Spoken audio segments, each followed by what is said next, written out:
Magaalaan Arsii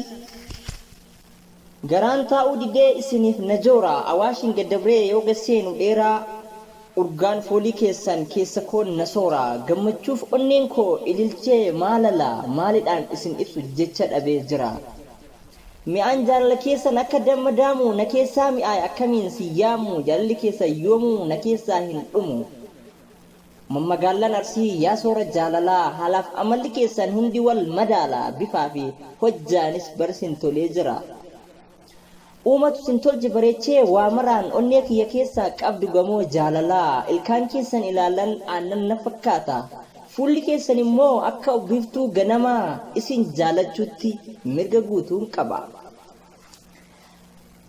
qamadii baddaa baaliyyoo haa facaasu abbaan facaasee innaamu kun baay'ineriidha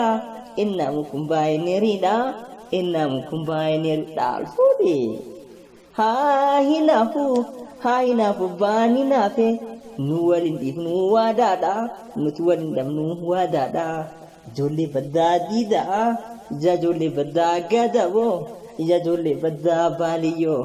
nu waliin dhiifnu wiliidha nu waliin dhiisnu waadaadha shabaloo haa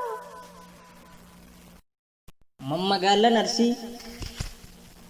garaan taa'uu didee isiniif najoora awaashin gaddabree yoo gaseenu dheeraa urgaan foolii keessan keessa koon nasoora gammachuuf onneen koo ililchee maalala maalidhaan isin ibsu jecha dhabee jira mi'aan jaalala keessan akka dammadaamu na keessaa mi'aay akkamiin si yaamu jaalalli keessa yoomuu na keessaa hin dhumu Magaalaan Arsii yaa soora jaalalaa haalaaf amalli keessan hundi wal madaala bifaa fi hojjaanis barsin tolee jira Uumatu sin tolche